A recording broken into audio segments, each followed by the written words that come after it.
What's up guys, Houndish here, and today we're jumping in to take a look at all of the new weapons which have been added inside of the March update for 2024. And as Bungie previewed, they've added a bunch of weapons for some of the playlists, so there's a new Trials weapon, Iron Banner grenade launcher, and a couple of Nightfall weapons as well as event weapons that have been added as part of Guardian Games, plus a bunch of existing things in the game like the Prophecy loophole has been updated. Some of those weapons have new elements and perks, so in this video I figured we'd jump in and break down all of the updated weapons and the new stuff that we'll be able to unlock. If you enjoy this video, a rating below really does help us out, plus be sure to get subscribed and I'll keep you posted with more Destiny, but now let's get into it. Now, going off on a bit of a separate tangent to the newly updated weapons in this patch, something worth mentioning very briefly, but Bungie have actually added in some ornaments for some older weapons to the Eververse rotation this season, which typically they've only done when certain weapons have been reprised, and it's interesting because they've relisted the Recluse ornament, Itsy Bitsy Spider, and of course that's the famous PvP SMG from Comp back in the day, and there's another Recluse ornament, the Necrosis, in there as well. But another weapon ornament that's added for the rotation later this season is the Great White ornament for Hammerhead, which is one of the Black Armory weapons. So based on what we've seen in the past, there is a strong case to argue that potentially we're going to see the reprisal of certain older season weapons during the Into the Light update in April,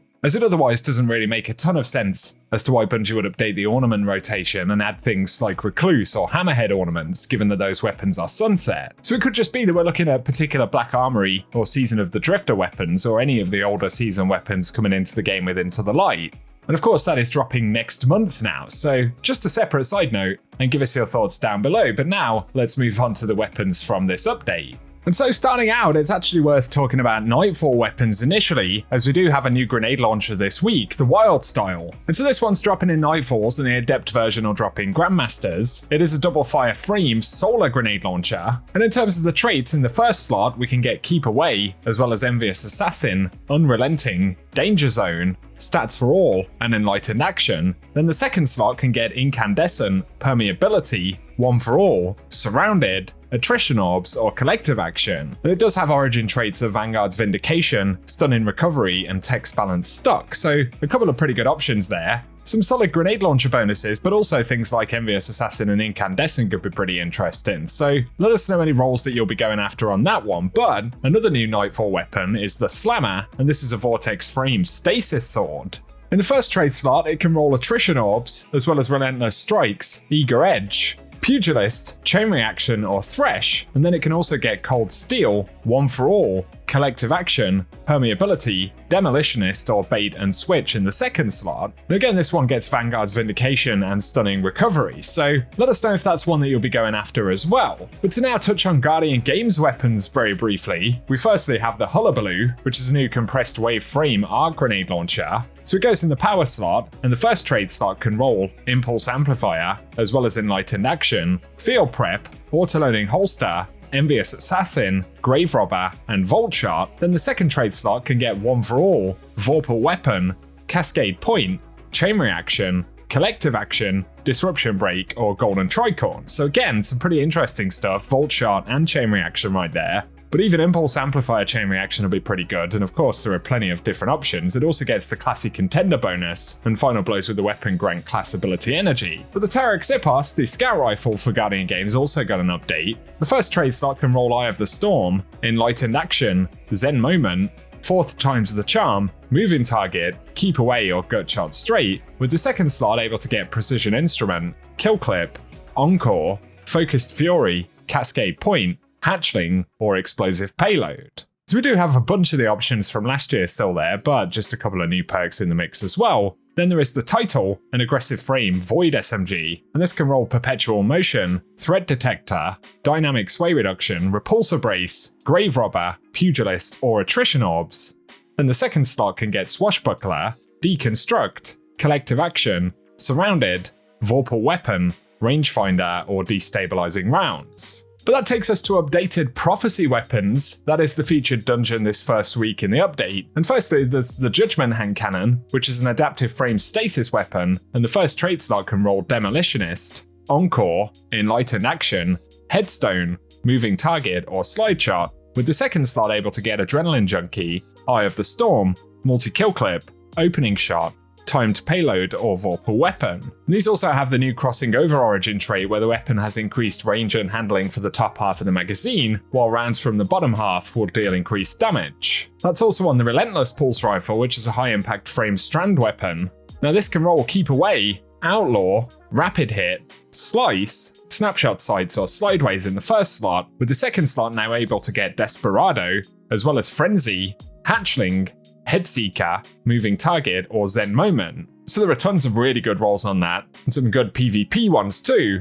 But we get the Adjudicator SMG, which is a precision frame SMG, and this can roll Dynamic Sway Reduction, Feeding Frenzy, Perpetual Motion, Rangefinder, Subsistence, Threat Detector in the first slot. Then there is Fragile Focus, Frenzy, Kinetic Tremors, Onslaught, Rampage, or Target Lock in the second slot. I feel like Bungie have put in some extra work to really pick the juicy bonuses for these things. Now, the Prosecutor Auto Rifle, which is a precision frame arc auto, this can get Discord, Dragonfly, Gutshot Straight, Keep Away, Rewind Rounds or Zen Moment in the first trade slot, with the second slot able to get Cascade Point, Frenzy, Golden Tricorn, Tap the Trigger, Target Lock, and Volt Shot. So another Volt Shot auto option is cool as well. Then there's the Darkest Before, which is a rapid fire frame solar pulse rifle now. This can get Attrition Orbs, Elemental Capacitor, Heal Clip, and then Deconstruct, Subsistence, and Wellspring in the first trade slot, with Headseeker, Focused Fury, Incandescent, Kill Clip, One for All, and Surplus in the second trade slot. So again, some pretty juicy options there, but the final weapon for the Prophecy is the Sudden Death Shotgun. This is an aggressive frame void shotty, and it can get Elemental Capacitor, Threat Detector, Discord, Envious Assassin, Slide Shot, or Repulsor Brace in the first trade slot, with Barrel Constrictor, Cascade Point, Destabilizing Rounds, 1-2 Punch, Opening Shot, or Trench Barrel in the second trade slot. So actually for most of those weapons there are a handful of standout perk rolls. Let us know any that you're interested in down below, but the final few weapons we need to touch on come from some of the other playlists, and firstly there is the Iron Banner, which gets a new grenade launcher, the Tusk of the Boar. Now this is a wave frame strand grenade launcher, so something a little bit different, and it can roll Envious Assassin, Enlightened Action, Grave Robber, Slice, Slideways, or Pulse Monitor in the first trade slot, with the second slot able to get Chain Reaction, Hatchling, Bait and Switch, as well as Swashbuckler, Vorpal Weapon, and Deconstruct. So again, some good combos there, and of course it gets the Skulking Wolf and field-tested origin traits. But then the Multimac SMG has been reprised as well, and this is a lightweight frame kinetic SMG. So naturally, yes, it gets Kinetic Tremors in that second slot, but the first slot can roll Attrition Orbs, Dynamic Sway Reduction, Iron Gaze, and then Rangefinder, Moving Target, and Under Over. But the second slot can get Frenzy, Iron Reach, Kill Clip, once again Kinetic Tremors, and then Tap the Trigger or Target Lock. So that looks fairly solid as well. The very final playlist though, getting new bonuses, would be Trials of Osiris, and this gets the Prophet Scout Rifle. Now this is a stasis aggressive frame scout. It gets Alacrity as well as One Quiet Moment and Text Balance stock origin traits, and the first trade slot can roll Discord, Enlightened Action, Demolitionist, Keep Away, Hipfire Grip, Outlaw, or Rapid Hit, with the second trade slot able to get Cascade Point, Explosive Payload, Golden Tricorn, Headstone, Offhand Strike, Kill Clip, or Precision Instrument. So that looks like an interesting one potentially, give us your thoughts on it below, but there's also the return of the Summoner, and this is an adaptive frame solar auto rifle. And in the first trade slot they've added Heal Clip, Zen Moment, and Subsistence, plus it can roll Elemental Capacitor, Perpetual Motion, Overflow, and Dynamic Sway Reduction, with the second trade slot now able to get Golden Tricorn, Rampage, Incandescent, Target Lock, Tap the Trigger, Kill Clip, or Onslaught. It's cool to have Onslaught on there too. Plus it gets the Alacrity, One Quiet Moment, and Wildcard origin traits on this one as well. So a handful of updated weapons there, which actually look pretty good. Of course there are the new ones as well, kind of like the skins on the Vanguard weapons with the sort of graffiti style. That's pretty neat, but give us your thoughts on the weapons down below, and I figured we'd jump in and talk about all of the legendary stuff. So, I hope the video has been useful as always guys, and if it has, a rating below very much helps us out on the channel. Also be sure to get subscribed and I'll keep you posted with more Destiny content and news throughout the course of the week. But for today, I appreciate you tuning in, and I will catch you guys very soon.